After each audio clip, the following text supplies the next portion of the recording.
Could you describe a specific instance where assessment feedback significantly influenced your approach to teaching?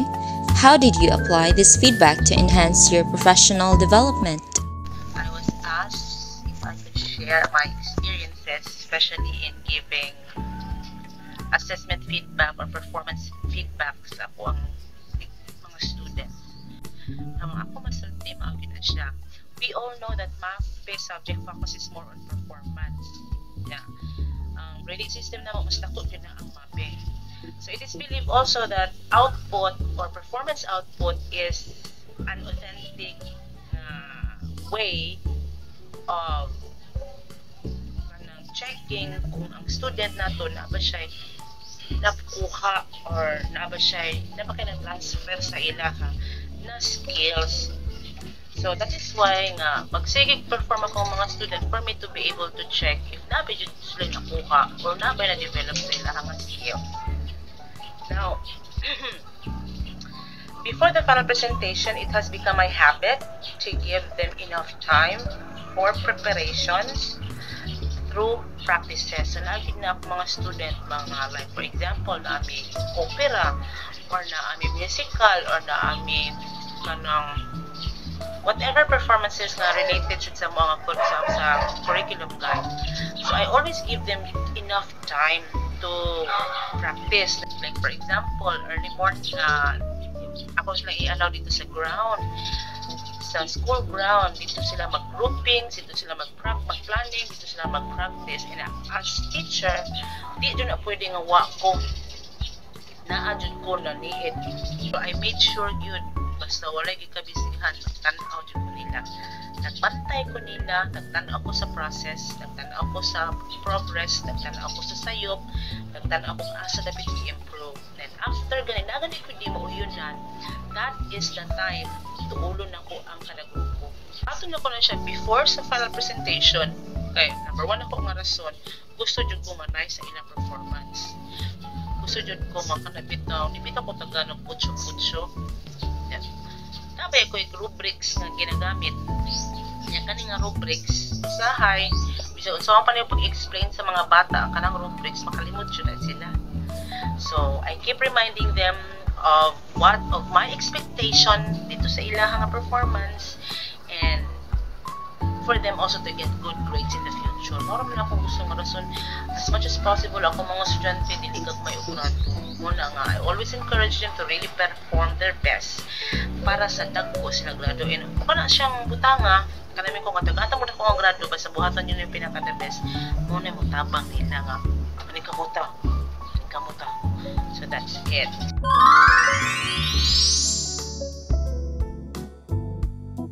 What strategies do you employ to effectively incorporate assessment feedback into your reflective process for improving teaching practice? Could you share an example of the outcomes resulting from this approach? Now, sa kanang ginagawa niya, usually I assign them to groups. Grupo na ko na sila na each group, then ang leader of course, ang leader na ko, kapag yun ang mga performers sa klase, kana bitong di dapulan. Wag na akong i-appoint as leader. Kung pride ka ba na maningkamot na sila nga di ka na mabos ang ilahang group performance. So, muna nga mopili jud ko mga bata ang mga performance achievers. Basta sa nga himo na ko na silang leaders sa kada grupo. Kaya mo for them to influence as well those mga not really kanang into kay ba kanang mga performer sa klase. Ila na i-influence.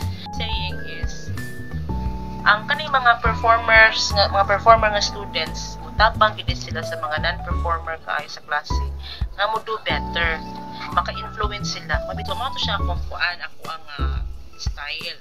Ako na sa i-grupo, i-assign ako sila for them to share their ideas, for others to share their ideas and skills in achieving the task. And the results of the performance output made them reflect on their performance also during the process. Now, our success and failure, these are an opportunity for them to do better. Now, for example, asking them the causes of having a bad or good presentation. Kung ay bad or good na presentation silang namuhat during the process, and kung ang result, bad pod or good pod. Now this enable them to reflect on the mistakes that should be avoided next time. The students will be able to reflect on their mistakes that, if avoided, would surely lead them to success. Now, as teacher, I also trust that my students get several benefits from their experience, which I know in return will help them become better in life. In your opinion, what key principles should educators follow when using assessment feedback to drive their professional development? How do you ensure these principles are integrated into your teaching practice? I have here book 5.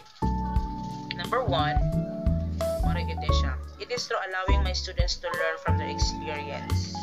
So this is an opportunity for me as teacher to provide feedback for them during the process and after the process.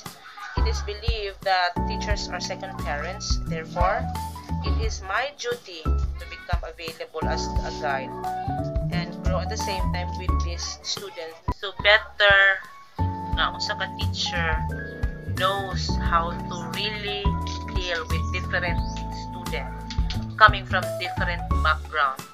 Dili kinahanglan sa tanang para i-impose kung mo imong gusto nga ma-frustrate ka and sila.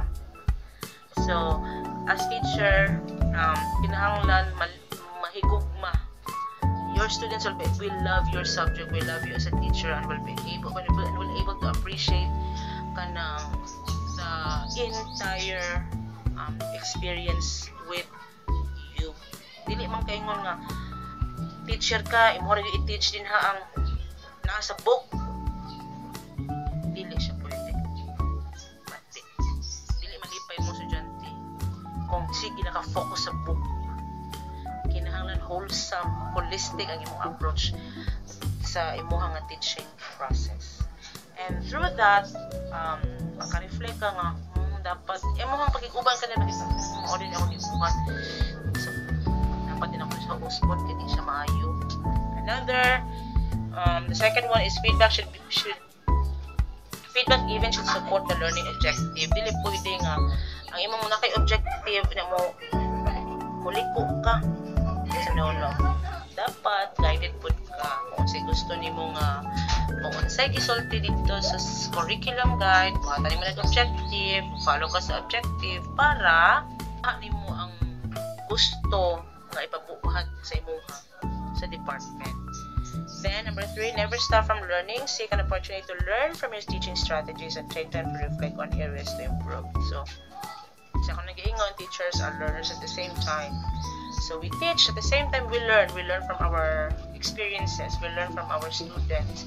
We learn lahi sila batasan, lahi sila og kanang lahi og pamaagi nga i-apply sa kadausan nila para mamahimo silang kanang better. Therefore, learn to appreciate their hard work. So teachers must not only give negative feedback but positive as well. This will encourage them to do better. Noted na. Number 5, do not just become a judge. Show your friendliness side. These people, though their students, have the heart and emotion to never become their discouragement. You can be